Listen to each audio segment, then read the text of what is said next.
And thoughts on the rugger? Did you Listen, watch all the games? I barely made it to watch the Springbok game yesterday. Uh, I lost a part of my soul Saturday night. What time? Oh, What time did you leave the club on Saturday morning or Sunday morning? Um, I went through, well, someone told me the timeline of the events because I was in such a state that I had to ask someone to order Uber for me. The person will damn. remain remain unnamed due to Yeah. ongoing litigation between me and her. So she wasn't too happy. But you told me that you left at 3:30 in the morning. Mm-hmm. That can't be true because this person told me that I left at I called at 3 and I got home at 4. I'll go back and I'll check the Uber, but I'm pretty sure my Uber said 3:30. I got home at 4. That's a bit strange because I felt like I stayed for another 2 hours after you left. But it could just be that my whole timing is completely off. But anyway, we won't go too deep into that because, yeah, like I said, there's still ongoing litigation.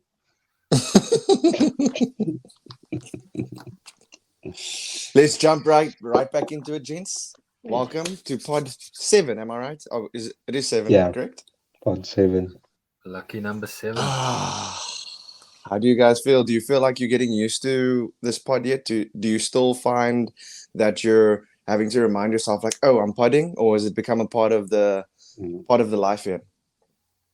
Now, for me, it's part of my Mondays. I know Mondays is pod day.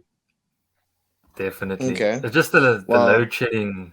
Yeah, it's well, you should be a coming bit on any tough. moment now. But one thing I can say is, it's become a thing when the people in your life know that they can't like plan something with you on a Monday evening because you're podding. Oh, I love that. That's So awesome. I feel That's like I've gotten there now.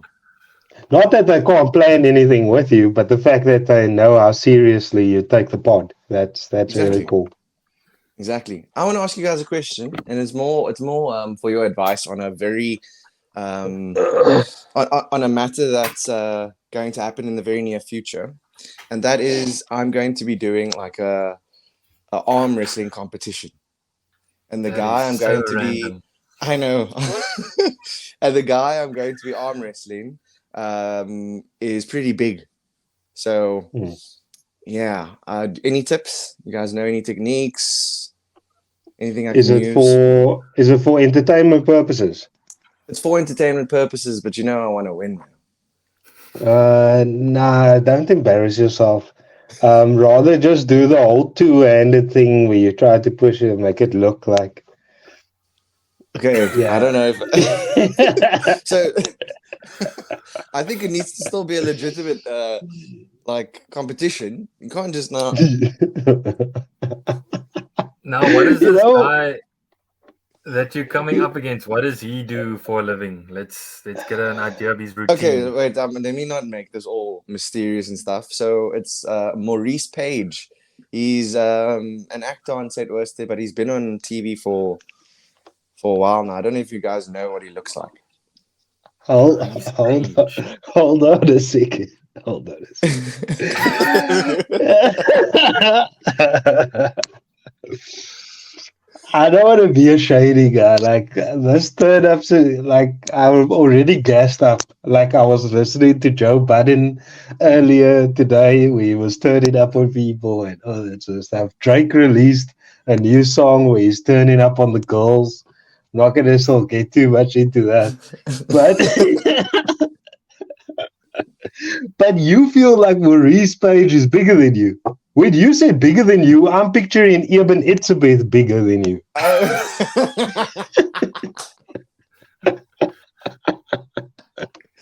Listen, you have a point there, but I mean he's big muscle wise. He's quite well built. Nah, I'm gonna Okay, I've chill. seen I'm this gonna guy. chill. I'm gonna Oh my chill. I'm goodness. gonna chill. I'm gonna Google chill. I'm says gonna chill. Google says he's an actor and bodybuilder. I think that last one Oh, is a bit cheeky. A bit stront, but it's fine. Look at Luke! Look at Luke! Look at Luke! But listen, I think I've seen this guy in the gym. Woo! Well, he stays in Cape Town, obviously. He stays in the areas we live, so it's very possible that you've seen him around. Okay. Do you guys know what Eskimo brothers are? No, I don't. Do I want to know? Okay. For the viewers that are watching, just type in Neighborhood. what is for the neighborhood that's watching. Just type in what Eskimo brothers is in the comment section. Okay, moving on. You saw him in the jump. Wait, I wanted to just ask you about the Drake song. First of all, what's it called? Because I don't even know these things. It's called Slime on You, and in the opening part of the song, he says, "I don't know what's wrong with you girls. It's like you need someone to micromanage you. You don't know, like you need someone to tell you who's good and bad, who's a fool, what utensils to use for which food." Like he was just talking crazy to the girls. Like, yeah, like it was. I think the strife in my household started on Friday already when Drake released that song. So it's been going down in the Prinsloo household. I mean, my wife's not too happy with me at the moment because I played the song like on Friday. I played the song like 25, 30 times on the loudspeaker, and it was just going louder and louder the whole time. And the intro, just go listen to the intro. Neighborhood out there, just go listen to the intro and tell me what you think about it. But yeah, basically she was like, what sort of girls is Drake dealing with? And like, why does he sound so touched? Okay, so he's only released the single, right? Yeah.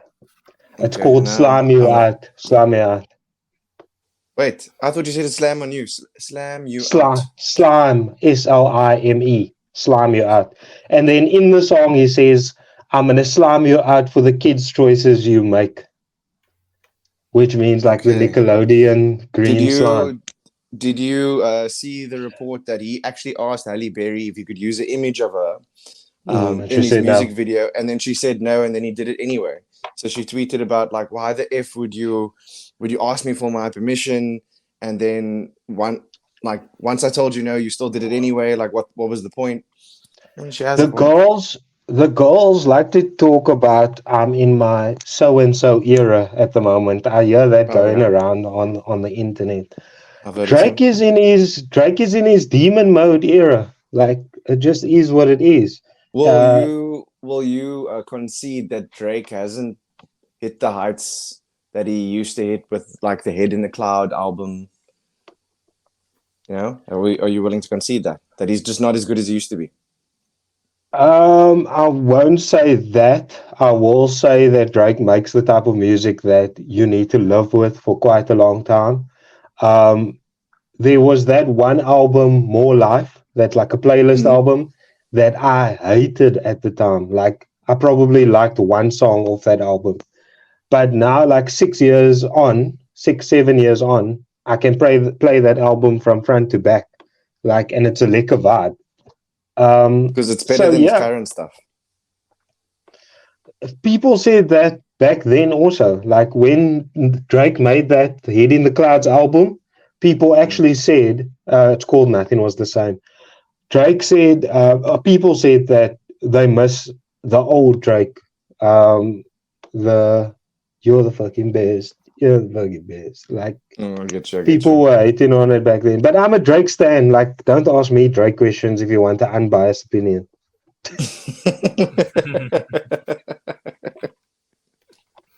Speaking of Drake, who is a dad, I'm going to try and use that as a segue. I wanted to ask you guys about how you feel about gender roles, but more specifically, gender roles like stay-at-home dads. How common do you think that is? And do you think that someone can have a healthy, good relationship under those circumstances? Did we put this on the docket? Yeah, it is on the docket.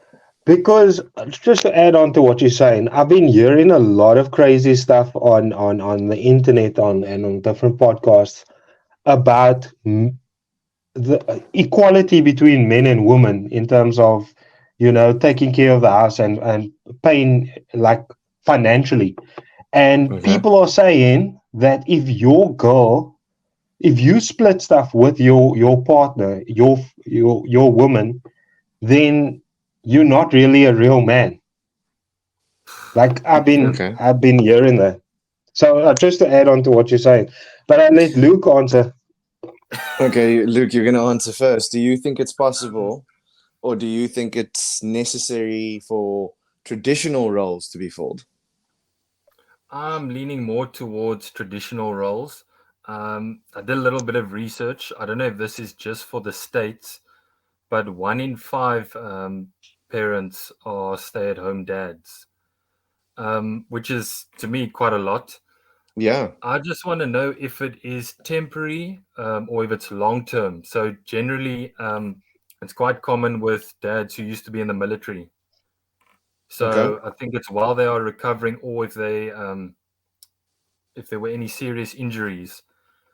Mm. Um, but I mean, to get a picture locally, I'm not sure. I don't think it's as common, and I'm more likely to think it's short term. In terms of gender roles, I don't want to be too harsh in saying respect, but I actually watched a video on YouTube now about stay-at-home dads that were filming on TikTok, and the one word that came up was respect. So, in the long term, the challenge might be that your partner um, will find it hard to respect you Mhm. just because as a man you need to be a provider or a protector, and being at home I don't think you can fulfill that role. um, Okay. so yeah, Okay. that's how I would sum it up. So that's what I've been hearing. I've been hearing about the that respect part, and I've been hearing men say that you can't respect yourself as a man if you are not, um, you know, contributing the majority of the finances in the household. And I would be interested to hear from the neighborhood because, like you said, I do think it's a common thing locally for men to be the main breadwinner in the household. And I just find it very interesting. But I want to hear Nathan's take on it before I give my take. So, firstly, I would say that in a perfect world, you would want it to be possible because I don't think that the only way to protect as a man in the traditional sense is to provide financially. You could provide by by taking over um, the traditional, let's say, roles that the mom would take over or the mom would Okay. do. Oh, their load shedding's come to an end. But yeah, so for example, you make sure that the house is locked up and safe every night. I mean, if anybody attacks the home, you're expected to provide security. You know, when you maybe drop your wife off at work every day and drop your kids off at work at school every day. So you're making sure that everybody's getting to their destination safely. You're not necessarily putting petrol in the tank, but you are driving them. So you're protecting them in other ways. So I think that that is possible. My only question with regards to whether or not it's possible and the respect aspect of it, because you said as a man you may not get that respect because you're not, you're not providing financially, you're not providing the bulk. But now, do you think that that's specific to if a man isn't working, or do you think that the partner that isn't working in general would struggle to get respect? So let's say, for example, in this hypothetical situation, we have the man being the breadwinner and then the mother being the stay-at-home mom. Would she not also struggle to get respect from her partner and maybe even from the other people around because they're like, oh no, she's a trophy wife, or oh no, she lives a life of leisure. She's a stay-at-home mom. So people don't necessarily. I think it may be there's a stigma around not working. I don't necessarily think it's the man not working. Does that make sense? Yeah, it does. I think you touched on a couple of things there that we possibly need to like break down. when you're talking about a stay-at-home mom, I know and I've seen from personal experience when the dad is being the financial breadwinner, how the mom's stay-at-home job is not 8 hours. It's not nine Exactly. hours. It's It's like constantly. it's constant. It's on the Yeah. go all the time. So that's a different situation. I think if you're talking about, yeah, Gail. Why is it a different situation? Because isn't the man staying at home, being the stay-at-home father, then required to do the same things that the stay-at-home mom was? No, I'm talking about purely, I'm keeping the same energy with both. Let me just put it to you Oh, like that. okay. Okay, Like, cool, cool. in terms of, I'm talking about the respect. That is a totally different thing. So if the Okay. stay-at-home dad is, full-time at home and his job is to make sure that the household is running smoothly, then you shouldn't struggle to get the respect. In the same way that the stay-at-home mom shouldn't struggle to get that respect. Um, when you're talking about, you know, a joint operation in terms of financially and, like you said, doing things at home or from both roles, that's very different. I think to have that, and again, I want to keep the same energy, to have that expectation on a man to bring in financially the majority of the money. Um, and to not have that expectation of the woman to be equal, I think is a bit of a double standard, because now on the one hand we're asking for equality in terms of respect, like you, because you know how it was back in the day, right? Like Yeah. whatever the men eat first in the house. You know what I'm saying? Like all of those sort of things. Um, so now, if the modern day woman is asking for that to change, then everything else that comes with it needs to change also. Do you get what Oh, I'm trying yes. to say? 100%. Yes, you can't pick and choose the qualities that you want. Yes, 100%. But like you said, the other night it was storming outside, like it was super bad, and we have these drop downs outside, and it sounded like the whole like covering was going to blow away. It wasn't even a question that my wife would go and sort out the stuff outside. I knew I had to. That's, you know what I'm saying? That's my job. Yeah. Like, there's no way I'm sending my wife outside to, and now that again is a gender role, but it's Mm. almost like you get these ones that you can't get away from. Who sleeps closer to the door in your guys' room? Okay, that would normally always be the man, right? But now I recently watched this new show with Zoe Saldana called The Lioness, and she plays this like CIA slash Navy SEAL captain, right? So she's a badass basically, and her husband's a doctor, and I saw my dad was watching it, and so he was watching it. I didn't really watch it, but I obviously clocked Zoe Saldana and her husband and saw I'm sure you clocked Zoe this Saldana. and I saw the swing. I saw the swing of gender roles in terms of what you were talking about now. So basically, my question would be for you: if you were in that situation, let's say your wife was a badass cop. Let's say she was a 3 Dan black belt in MMA and she kicks people's ass for a living. Who then is closest to the door if you know your wife will take you in a fight? I mean, the obvious question would be like, she should then, but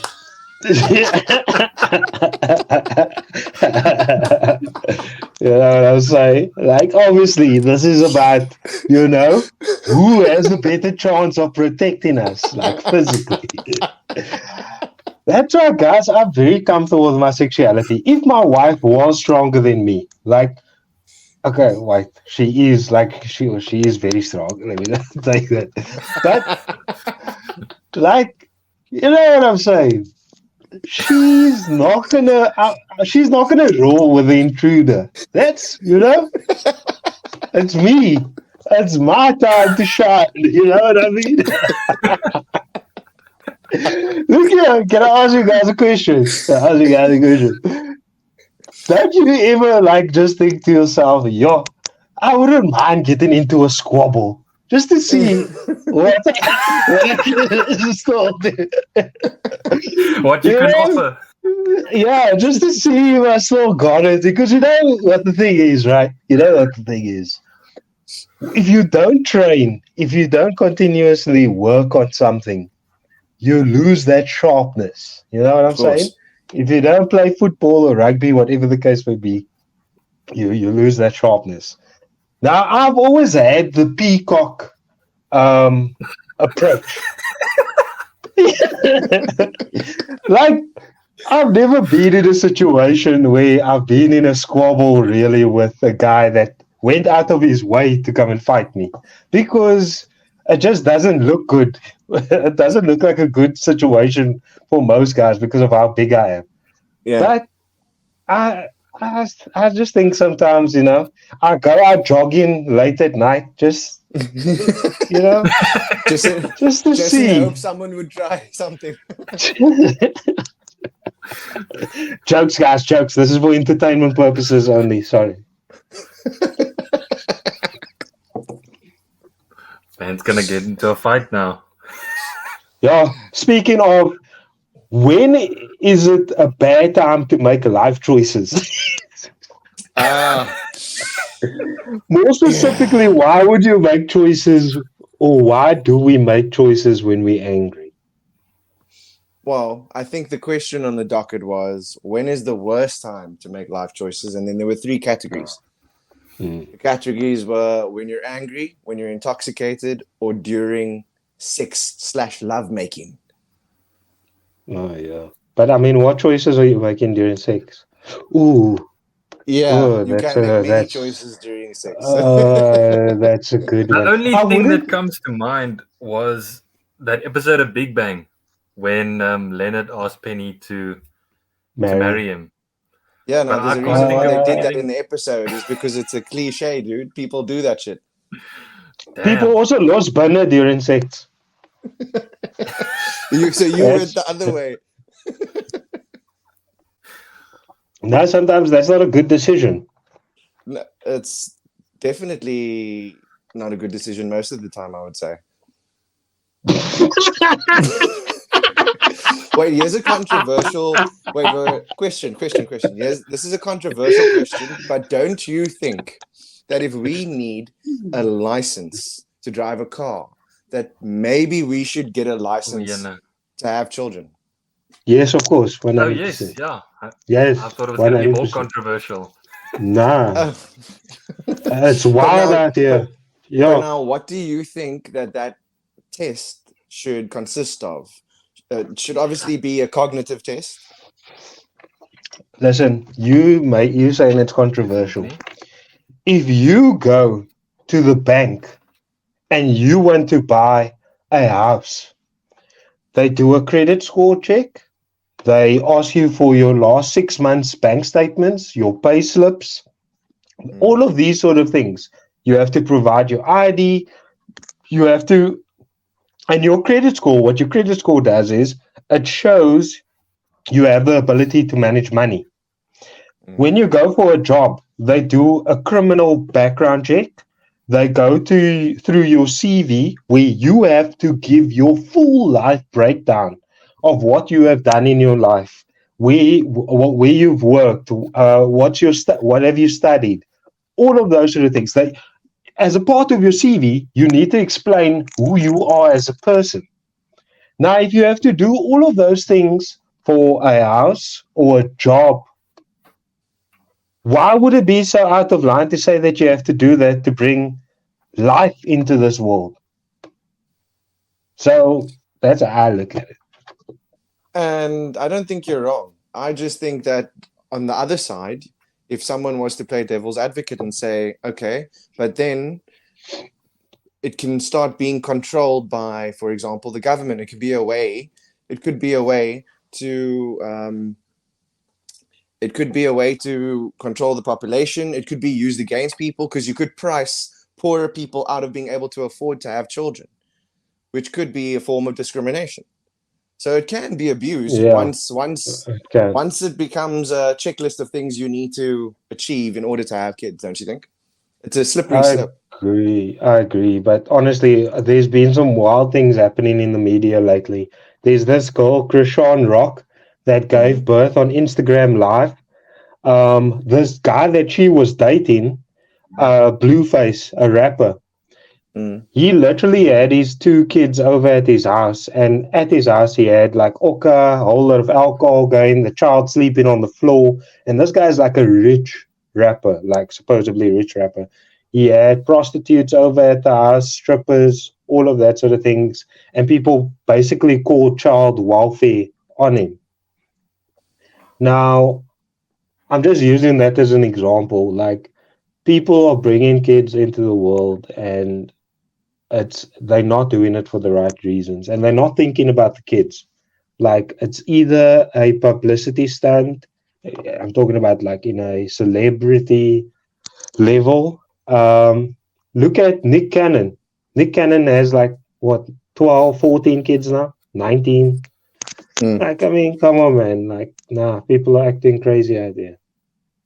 I couldn't agree with you more. I'm just playing devil's advocate here. That's why I brought it up, because I think that if you need a license to drive a car, if you need a license to own a firearm, how can you not require a license to bring a life into the world? It just doesn't make sense to me. But Yeah, and um, would we be better off or worse off for it? that's a good question. Did you guys hear about the Russell Brand thing now? Oh Either of you no, what follow did Russell Yes. he do? Brand? Yeah, I So saw the he's video. now been It's rumors, accused man. of rape by two. Yeah, but is going to court. But he's been accused of rape by two women now. He's come out and completely denied it. This apparently took place in or during the time where he was openly promiscuous and on drugs and all these kind of things. Hmm. Um, and he says, yeah, the claims are completely false. That actually brings me to a question I wanted to ask. In light of Russell Brand now, in light of Anthony as well as Mason Greenwood, all happening within a very short period of time of one another, do you think, because there's probably more than three possibilities here, but let me put three to you guys. Do you think one, the women are now more comfortable to come forward, so now that is why we're hearing more of it? B, or two, uh, it's happening more now than it used to, so that's why we're hearing more of it. Or C, more women are taking a chance, not to say Advantage. that there aren't, Mm. yes, not to say that there aren't true cases among them. Of course there are. But for example, Benjamin Mendy has now been cleared of all 9 rape charges and cleared of them. The cases, the people didn't not show up in court and decided not to testify. He was found not guilty. So we have to believe that justice was served there and the innocent man walked free, right? Whereas, for example, Great Mason Greenwood, it was dropped. It's not that he was innocent. So now, which one do you guys think it is? Do you think it's happening more often? Women are more brave now to come forward and say their piece and say what's happened and speak their truth? Or do you think that more people are taking chances now? It's more difficult to actually find out who's guilty and who isn't. I think it's probably a bit of all three, but I mean, just the type of person I am, I'm going to say it's more likely that women are taking a chance. And I understand there's real victims out there, and what I say might be triggering and come across as heartless. But I think with the type of the day and age that we live in with social media, um, I don't think it's so much getting worse now. Just everything is documented. But Mm. with that being said, I still think females are more, sorry, women are more inclined to jump on the bandwagon when it comes to these false accusations. I just, yeah, I don't know. Maybe it's, I don't want to say it's a character thing. I think genuine victims will go about it differently. Um, I don't think you would necessarily challenge someone on social media, or you would choose to remain anonymous, or I just think maybe there's a different way of going about things, but I could be Because wrong. obviously another high profile one would be Amber Heard versus Johnny Depp, where Johnny Depp was found not guilty as well. So there Yeah. are obviously examples of women that have taken chances and not gotten it right. And there have also been examples of women who have genuinely been victims of physical and verbal / mental abuse by their partners. So I think you're spot on there. I do think it's a mixture of all of them. Yeah, I also agree it's a mixture of all of them because this isn't a blanket thing. Like you can't Mm, say all situations are like that because all people are different. Everyone has their own situation, and people do these things for different reasons. Again, like I said in my other comments, I just feel like you must keep the same energy. I feel like the rapists and the sexual abusers, they need to be put under the jail. And I think the people that also accuse falsely need to also be put under the jail because what you're doing in that situation is you're not only you know, tarnishing that individual's reputation beyond repair. And like with Mendy impacting his career, what you're also doing is you creating these conversations that we're having now, where you put into question other victims, true victims that have gone through these things, because yeah. now Susan lied. For instance, I'm just using a random name.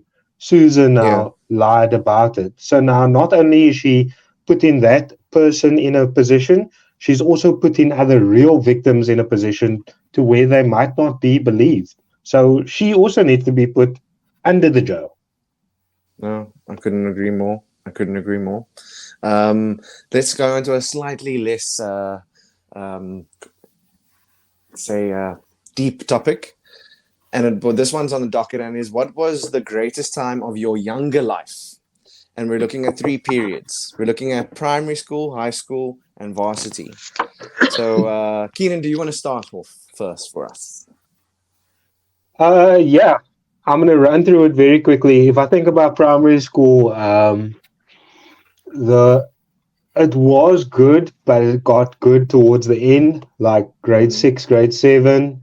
I played in the under 13 A's. I was friends with all the older cool kids. That was lekker. I was head boy in primary school as well.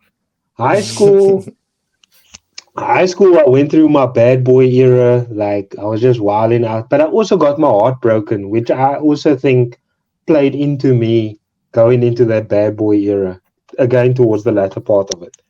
Okay. So that was also like I got to experience a lot of things. But now I think varsity for me was my best era because the responsibilities weren't still what they are today.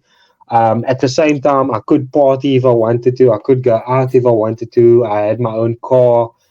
I was basically independent without having the responsibilities that I have now. So that's Mm. why for me, I'm gonna have to say varsity was my favorite era. Okay. You, Luke? Um, so with regards to, I think I'm going to start off by saying all three were great. Obviously, there's a favorite, and I think it's probably more likely to be primary school, simply because it was a simpler time. I remember having lots of fun, and playing sport was more fun than competitive. And the difference, and also I went to a primary school in Worcester, so I don't know if the small town made it, let's say, easier or more enjoyable, more simple. Coming to Cape Town to high school, it felt like everything was competitive and there was a new type of, a different kind of energy. So, in terms of the social aspect, like there was a lot of drama that I didn't Hmm. necessarily entertain. It was more my friends' drama, other people's drama, adapting to that. And the sport became more competitive. Um, which I mean wasn't a bad thing, but at the end of the day, you wanted to enjoy it with your friends. And then with regards to varsity, for me, it was completely. I chose CPUT because I didn't want the party life. I didn't want to get distracted. So for me, it was strictly get your diploma, study hard, go to class, go home. and that's where I learned, I would say, most of my discipline. That's And you, interesting. Nate? Funny enough, my one is high school, so each one of us picked a different one. Um, I would say that each phase had things that I really enjoyed about it. Like when I was obviously in primary school, it was like TV games era, and I remember like giant parties where we all my friends would come over and we'd play games together, and we had like 8 controls, and it was just like there were no stress. There wasn't really any. We weren't stressing about goals even. I remember I only Yeah. started like thinking about goals in like grade 7. I would say high school because that's when I discovered that goals exist, and yeah, there was a whole lot of new experiences that like the first time you drink, the first time you drink, the first time you kiss. No, the first kiss came at the end of primary school. The first time you do other things, right? And yeah, you're exploring your body, you're exploring their Mhm. body. Like it's just a Yo, it's just yo, a jolly wow, old good boy. time. Yo, and then guys. and then as well, like we were throwing parties that our parents didn't know about, and there were Mm. huge massive parties. I remember during that time is when Project X came out and everybody wanted to have a party like Project X. So Yeah. and there was a the sense of we're going to live forever in the air Mm, that mm, only happened during that time of my life. Varsity was a very strange one for me, as I'm sure Keenan, more so than yeah. most, is that I had like one friend in varsity and it was you the rest of the time, which was very different from every other stage of my life, funny enough. But the rest of the time, I sat in a corner of a room. I was like alone, had no friends. I used to eat lunch at the squash courts at UWC alone. And it was very weird for me, but it's like I think it changed me quite a bit, and I got to know myself quite a bit during that process. But then on the flip side, that was when we started going clubbing. Yeah, As you're talking now, I have a question for you. You obviously mentioned on the part that you immigrate into Canada, right? yeah, yeah, yeah. You said that. Do you maybe think because people throw this thing around and they say that everything happens for a reason?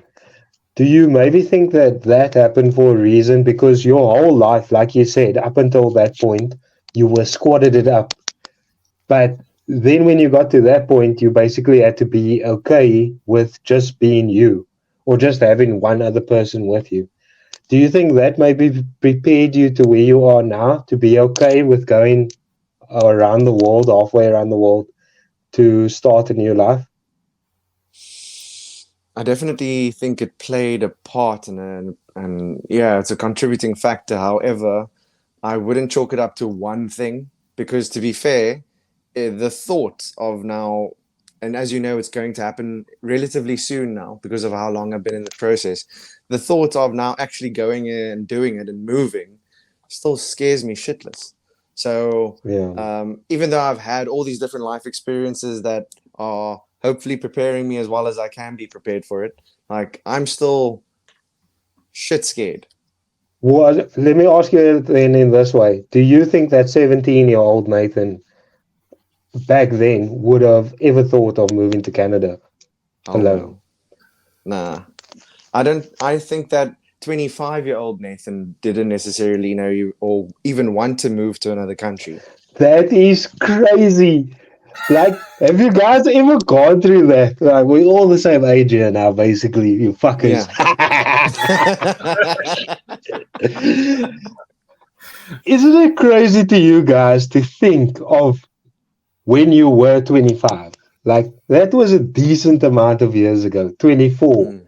Like, in a weird way, it feels like that just the other day, but also in another weird way, it feels like years ago.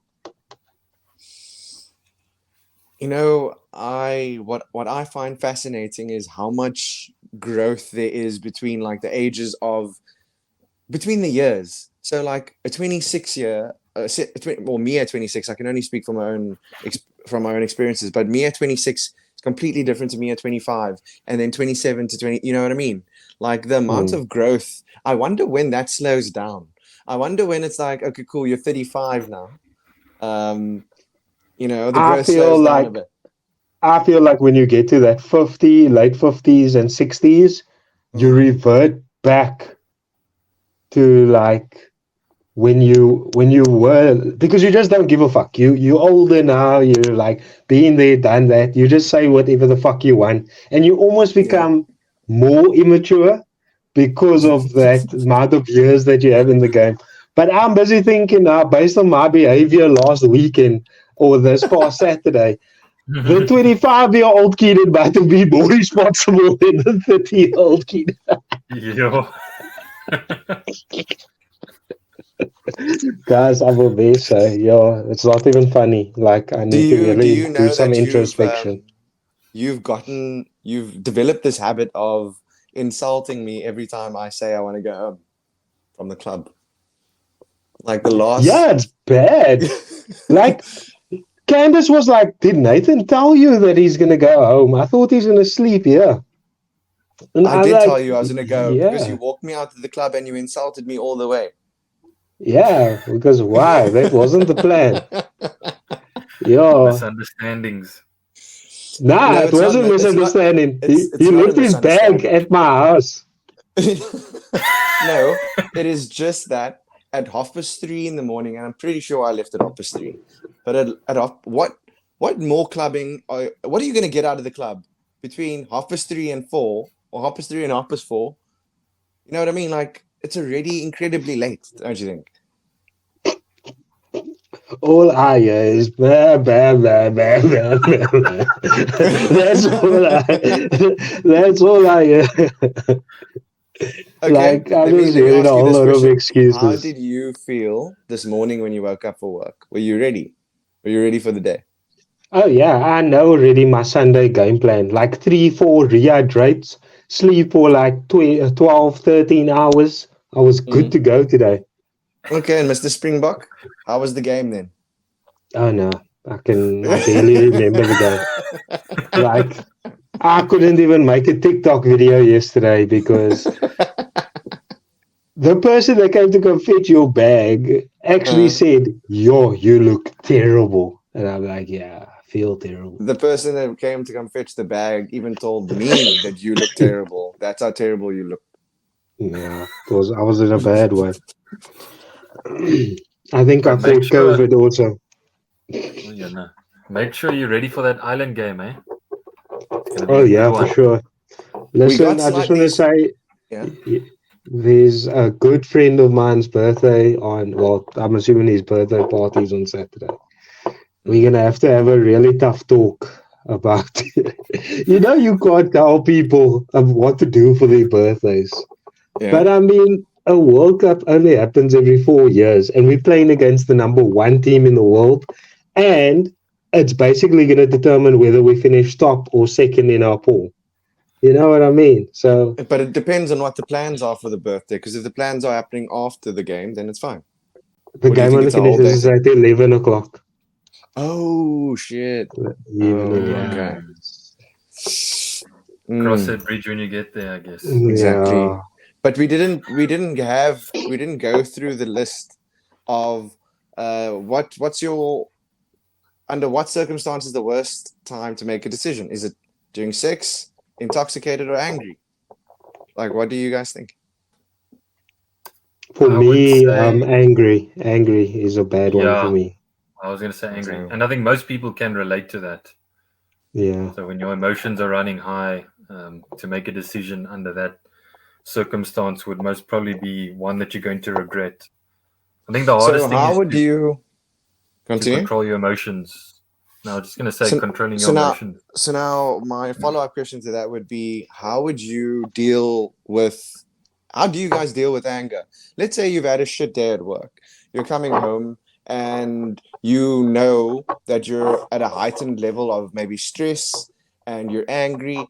If your partner even looks at you the wrong way, you're gonna be like, it's gonna set you off, right? So how do you deal in moments like that? What are we doing? Are we smoking weed? Are we drinking a beer? Are we meditating? Are we just taking a couple of deep breaths? What are we doing? Deep breaths would probably be the hardest one for me. I think it depends on the partner. No, For what do me, you do? What do you do in no, a no, no. situation? But what I'm saying is, for me, it's like I vent. So if I tell a story or something that happened during my day, I just need someone to listen to me, and then after that, I'm good. So Okay. that's like my way of coping with sort of anger or emotions. Okay. I'm gonna keep it super real. I don't make the best decisions when I'm angry. Like I can't say that I can take a couple of deep breaths or that I smoke or that I drink. Like in that moment, I am not making a good decision. The best thing to do for me, and unfortunately by then it's a bit too late, is go sleep. Like I just need to sleep on it. And then the next day I might have calmed down a bit and all of those sort of things.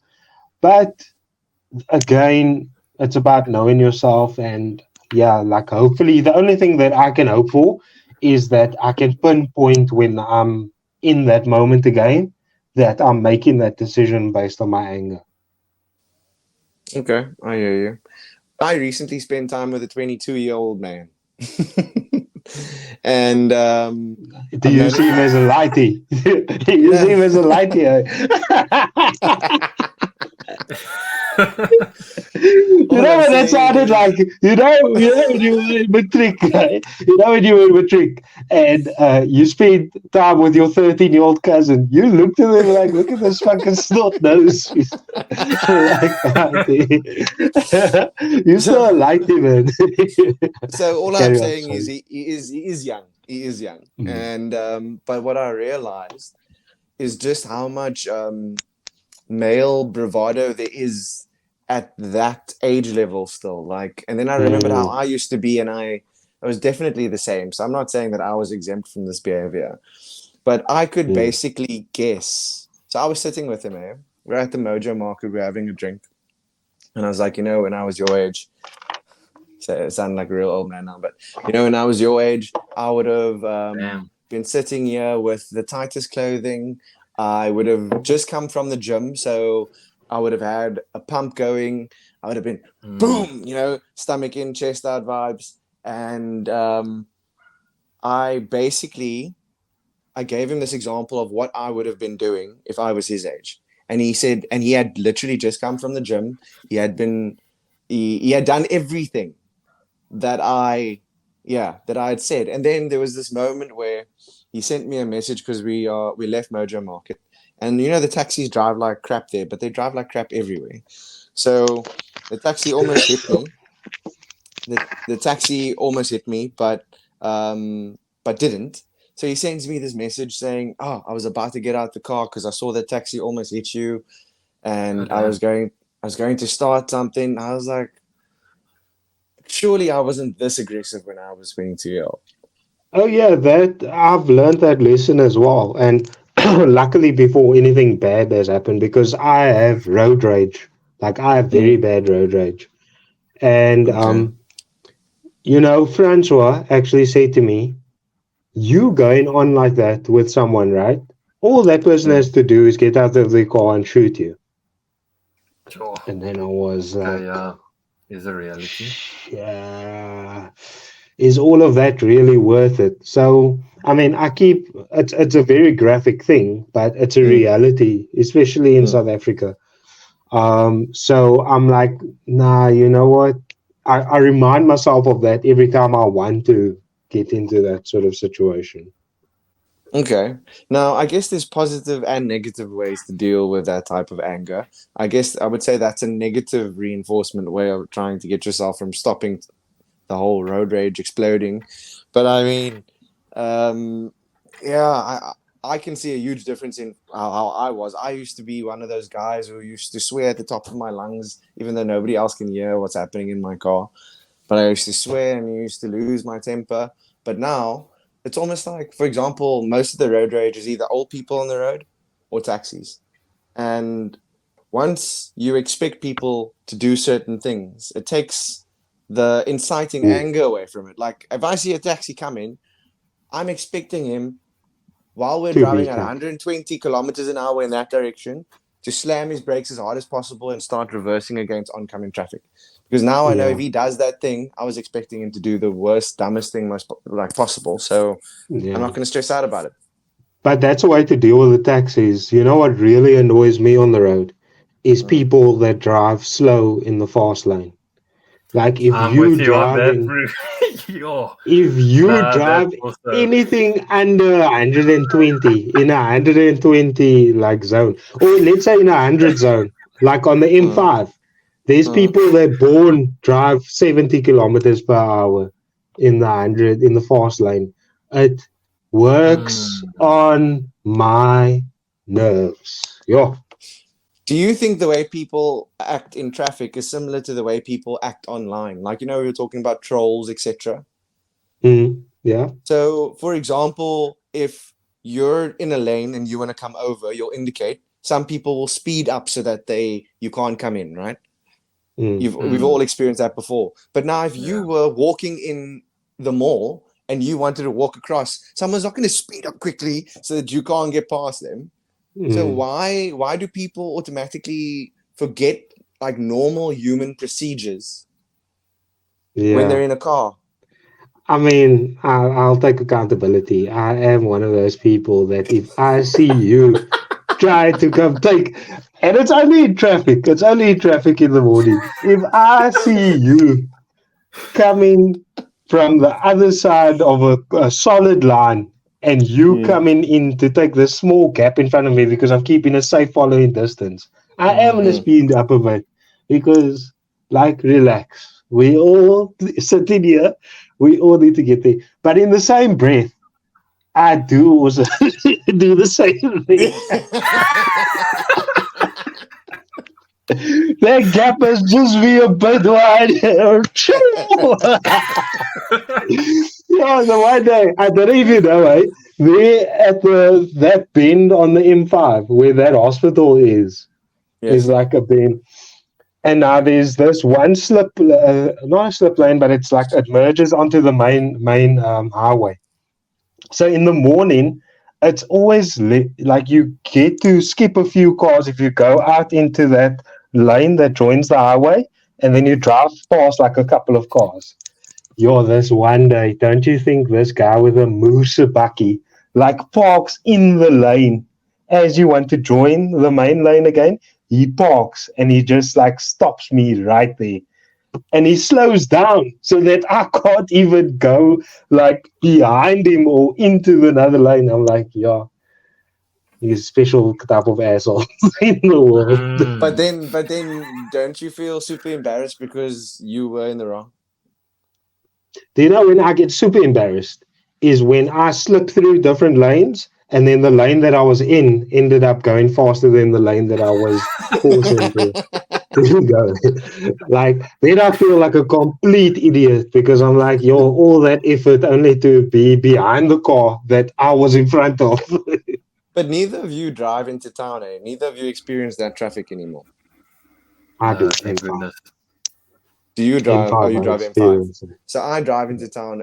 It's actually gotten so much better now than it used to be. Like there was a time where you, well, obviously pre-COVID, where you could leave at 9 o'clock and still be sitting in traffic. Nowadays, whatever time I leave, I get into town within like 35 minutes. For real? On the N1? On the N1, dude. That's hectic. Like, because I obviously go against that traffic in the morning, and it looks like it's bumper to bumper there every morning going into town. But you know what's crazy, eh? Obviously, the population has increased. I think the population back in 1960 was about 5 million or 10 million, something like that. And the roads, the current roads that we have now was built for traffic back then, for that traffic to be free flowing. Now I think we're at like 60 million people and we still have the exact same roads. So that's basically why traffic is so bad now, because the roads, the infrastructure isn't built for it. You're telling me it hasn't been improved? I'm sure like the N1 is an extra lane or two wider. surely. maybe slight improvement. Slightly, That's but the being N2 hasn't. Wait, before we get too late here, have you guys been watching the massive waves washing cars away in Gordon's Bay and Bikini Beach and stuff? Yeah, I've like just heard about it. I don't know what's happening, but for some reason, like it's happening all across the coastline, all Yeah. along the coastline. It's scary. It's super So scary. It's like have you end of seen the day videos? shit. Have you seen how hectic it's been? Yeah, it's really like end of day shit. Like, how is it possible that these sort of tsunami-like stuff is Waves. happening all across the coastline? Okay, that's obviously extreme, but it's weird. It's very weird. Do you think it's global warming? I mean, I don't know, probably. Those Touch and waves, go. those sort of waves are caused by, well, a tsunami. A tsunami is caused by an earthquake in the sea. That's what causes those sort of waves, and it looked a lot like that. But what makes it weird and different to a tsunami is that it's happened in Durban, the Eastern Cape, and the Western Cape. That's why I think it was it's weird. offshore storms that are causing these rough seas and causing the level of the sea to rise. But this was just storms, so obviously there wasn't an offshore earthquake that has now caused this thing. How do you guys feel about, well, people that build on the coastline or on the shores? I don't know. You get a lot of salty people that want to be like, yeah, you want to live so close to the beach. I've heard a few comments like that since this whole Bikini Beach and Gordon's Bay thing happened. I personally, I would live close to the coastline if I was on an elevated surface. So, I mean, if you're on like a Clifton vibe where there's a mountain there, but on the beach like that close, no, I think you're asking for trouble. Exactly that. Like, I wouldn't say I'm salty about it because no one wants to see someone's whole home be destroyed or someone's whole business be destroyed.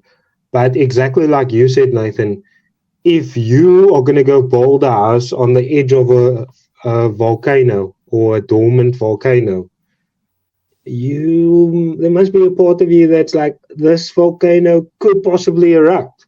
I know the sea is a bit different, but if I'm going to go build a house right on the shore, you must be prepared for any eventualities. Do you think that an insurance company would insure those homes and that restaurant? Do you think they would? I think they would, but the insurance premiums would be crazy. So, yeah, I think that will fall onto the businesses whether they've paid that insurance or not. But it's sad. Like, obviously, no one wants to see people's property be destroyed. It's really hectic. Yeah, I mean, Luke, you've been quiet. What's your take on it? No, well, I'm busy thinking about if I want to watch these videos because, I can imagine it's traumatic. Obviously, not easy to watch. No, well, there hasn't been any reported loss of life or anything like that. Just property so far, which is good. No, but I mean, even property, like, it's not going to be a good feeling to see someone's house be destroyed. Not so, on the topic of houses and property being destroyed, obviously, in the same vein, there's the Maui wildfires that happened over in Hawaii, right? So they did a cost assessment, and they actually, or some independent company did a cost assessment, and they showed that it would cost about $3 billion or $3.5 billion to fix all the homes on Maui and rebuild everyone's home so that everybody's taken care of. Whereas America and they haven't done that, right? Whereas America sent like $5 billion to Ukraine in support of the war.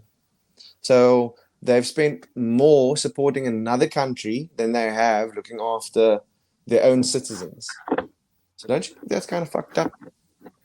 It's the American way. Yeah, I was going to say that. That's how they operate. Every time America goes through a depression or they have economic issues, they start some shit with someone. Yeah, so it's typical Americans. Sorry for our Batten, American listeners. Batten But the whatever you government, say. I'll say the government. Guys, I heard this very interesting thing that Mm. Obama was actually quite ruthless, eh? Just go do a bit of research for the neighborhood out there. Obama had one of the most like intense periods of any American president in terms of like drone strikes, in terms of Oh yeah. war, actual ongoing war, and all of those sort of things. Like everyone looks at George Bush like a bit funny because he kind of instigated it, but people forget that Obama like kept that shit going for quite some time. So Yeah, yeah, it's Obama quite said that when he interesting. comes into power, he was going to take all the soldiers out of Iraq, and he lied. He didn't. He didn't. Yeah, Yeah, that's interesting. but I have noticed, and I don't think I subscribe to either left views or right views with regards to American politics, and that's purely because I'm not American. I think that Yeah. both sides um, have issues and stances on issues where I'll agree with where I'll agree with one side over the other. So I think there's merit to certain arguments that both sides take. However, what I will say is it does seem to be that the left control media quite a bit.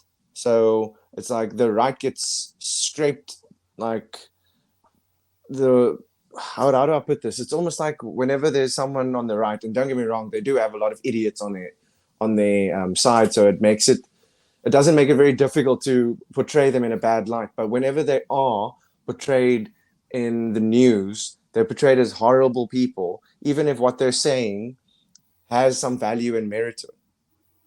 Yeah. Like the thing to touch on what you say now, people often think that the right is more white Mm. supportive or predominantly Yeah, white. But what I've also been hearing is that there's a lot of black people now in support of someone like Trump becoming president again, Yeah. purely based on the fact that he's patriotic and he would take care of Americans first. And I mean, that's what all citizens want. With the Democrats, it's like they always going to keep their eye on international events and what's mm. happening internationally more than what they are locally. And that's why you're seeing this situation now with Hawaii and the comparison you made to the Ukraine. Whereas the right just gives a fuck about their own citizens. So yeah, I agree with you 100%. There's certain parts of the right that the Americans really fuck with and that make some valid points. Obviously, all the Yeah, other racist stuff isn't cool, but yeah, can see that. yeah. So, Have gents, you we have been seen? going. Oh, yeah, No, continue. I just while we're on the states and the government and politics, have you seen? I mean, recently I saw Joe Biden clips of Joe Biden and how that man is declining on a human level. Like, Mm. Yeah, man. Like, why? But I blame them again. Like, I don't know what goes on with the American voters, but it's just they make poor life choices. I I feel. read no, but I read this hmm, article where they were talking about the fact that there's basically this gentleman's agreement between all the American politicians that there won't be a serving age. So you can basically die in your role and die in office, and that's okay. And because it's not just Joe Biden, there's other really prominent senators. I think the most recent one is a guy by the name of Mitch Saw that McConnell. video. I saw the video. The Mitch He like McConnell one, blanked the out. guy, yeah, and he has like a turkey neck, Oh and yeah, yeah, I saw it. damn. in the middle in the middle of his speech, he's just like, and he Sorry for laughing, but he was. he had he basically had an ISCOM moment where they just switched off he was no everything. longer he Damn. left the building. He was no longer with us, and you just think to yourself like, okay, one, if this man is in charge, and the same goes for Biden, because I mean, Biden's obviously left and Mitch McConnell's right, but if this man is still making major decisions on behalf of our country, like, ooh, I'm going to press this red button to send the nukes over, like, does he have the mental capacity to be doing that? And if he doesn't have full control and he doesn't have the capacity to be doing these things, then who is controlling him and making these decisions? He's a token. No, like Joe Biden is 100% a token president. You hardly see him these days. You hardly see him. So obviously, it's just a case of like letting him rest as much as possible and then having other people make these decisions. Yeah, Like, definitely. Yeah. the Democrats, it's like you said, they're not going to say, oh, he must die in office. I mean, he must retire from being president. They'll rather have him die before they make Kamala Harris president. Also, just speaking about politicians, it was the IFP leader's funeral the past weekend. And you know how Julius has said like the wildest things about the ANC, about Cyril Ramaphosa. He's called Cyril Ramaphosa like a responsible for the Marikana killings, all of that sort of stuff. And he said he's incapable. He basically wanted a vote of no confidence in Cyril. Okay. When I tell you these people sort of greeted each other at this guy's funeral on Saturday, like they are besties, I'm like, you can't trust anyone. You can't, like, literally making jokes with each other and like they best buds. Like, Julius was so happy to see Cyril. I was like, now hold on. Are you guys just taking, is that all for show? Is it, or are you really taking us for a cut? I say that to say that I don't trust any of these people, and yeah, I don't know who I'm gonna vote for next year. I really don't. I mean, I don't know if we have time to talk about this on this topic, but it brings me to another thing that I guess with Russell Brand has also come to light, which is he said a couple of times before this, because Russell Brand's whole channel on YouTube is about basically exposing the truth, thinking free, not giving a biased opinion on what's happening in the news, but giving an objective, well-researched opinion on global topics, right? And he has researchers and a team behind him. He just gives the news to us in a funny, digestible way. Well, digestible to a certain extent because his vocabulary is rather big. Yeah, so people were apparently commenting because in his latest video he mentions this, and he's like, when we challenge the truth and when we challenge the powers that be, the big farmers, the Bill Gates of the world, who own, because you know that Bill Gates, for example, is making lab meat, right? Have you heard of this? Lab-grown meat, yeah. So the lab-grown meat as well as lab-grown fruit and vegetables. Luke, is that vegan still? Mm-hmm. So No. So now he's creating these products, right? And they need to obviously be approved by the World Health Organization, right? Oh shit! The same way. And the same way the vaccines, for example, had to be approved by the World Health Organization, right? Do you know who the second biggest contributor to the World Health Organization is in the world? I'm just going to take a stab in the dark here. Bill Gates. Bill Gates. Yeah. So he has the World Health Organization in the right hand. That's not governance. That is not governance at all, because now he makes a product. And how does the masses know that this thing is safe? He gets his right hand to just shake his left hand and be like, cool, approve this. In legal terms, how is this okay? In legal terms, we would call that a conflict of interest. I mean, 100%. But yet his vaccine, this man is still allowed to make vaccines and sell it to countries around the world. He's now still going ahead and making this factory grown. And by the way, they did the research on it, right? This was also what I saw on Russell Brand. they did the research, and the whole point of lab grown fruit and vegetables and lab grown meat is to help prevent deforestation, right?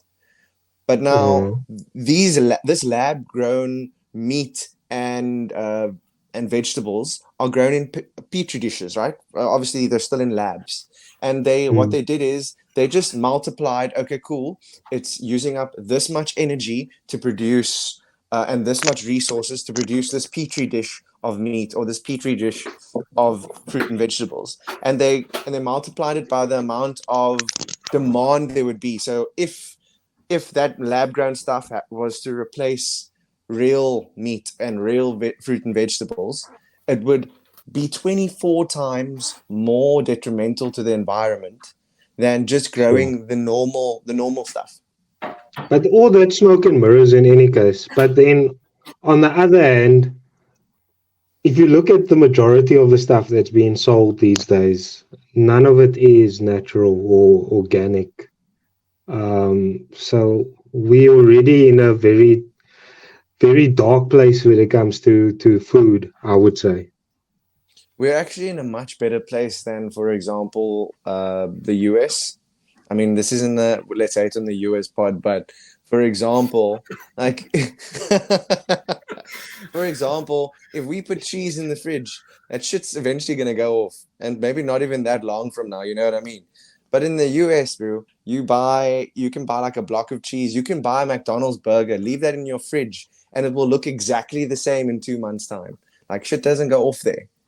I actually want to go do some research into the life expectancy in America compared to the rest of the world. It's going to be quite low. Is it? Oh, I saw it recently, and obviously different polls will probably spew out different numbers, but the life expectancy for the average American is 77 years old. Do you want to know what countries? Well, I know some countries. So in America, it was 77. In Canada, it was 83 or 82. In South Africa, anyone want to take a guess what the life expectancy is? 65. 54. No, you got it right the first time. 65. 65. Yeah. Do they say do they give reasons behind that? I mean, no. It was just more crime and poverty, but yeah. Hectic. But this has been a good pod, guys. I think this is the longest one we've done yet, so quite good. I think there were some really good topics that we had. So I just want to say thank you to you, gents. It's always been a pleasure. Shout out to the neighborhood. Thank you, guys. It's been a pleasure. Thank you, guys. Same time, same place next week for Pod 8. Don't make any plans. People in our lives know now. Cheers. See you. Bye.